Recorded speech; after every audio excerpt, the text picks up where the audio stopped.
What got the Tata Group here in terms of the tussle? We'll talk about the tussle in just a bit, but before we get to that piece of the picture, Charu, in fact, is standing by at Bombay House with more details on what the dispute is and about what really deepened the rift as well. Charu, over to you.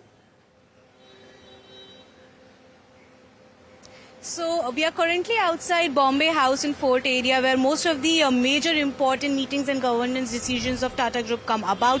Currently, as per the people in the know, we've been told that the meeting is going on in a hybrid form. Some key individuals of the board are present inside the Bombay House, while some are joining virtually. While we know that removal of any of the board members is likely not to be, accomplished or presented in the board meeting today, but the results are still awaited, and the meeting is likely to go on until 1 p.m. if not till later, and we are here and looking at what other developments are rolling out.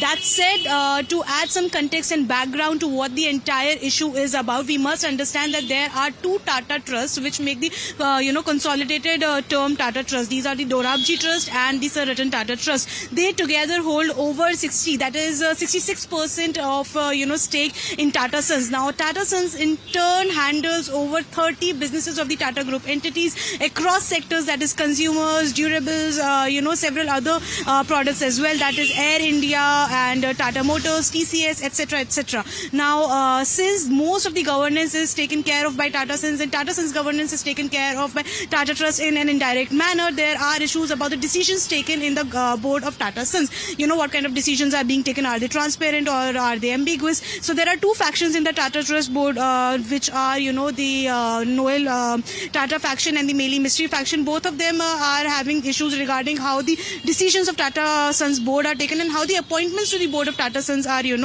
taken and how they come about. So decisions are going to be taking place in the meeting today. What we also know for now is that government consultations were also a key, detail of this entire issue, since the market cap of Tata Sons is huge and it impacts the Indian corporate story. Government was also involved. They also consulted with the important members of the board, and the likely resolution was discussed, and it was discussed that there should be a smooth resolution to all the conflicts and issues that have arisen. We'll keep you updated with more details shortly. Well, absolutely, Charu. Thank you so much for joining us with all of those details. We'll trust you to get us more details as and when they unfold. And that's one board meeting that we're definitely keeping an eye on. Tata Sons, of course, owns Tata Trusts owns 66% of Tata Sons. And you do have that overseeing about 30 companies. And we got you that update on why the legal battle is currently underway. But as promised, let's get you some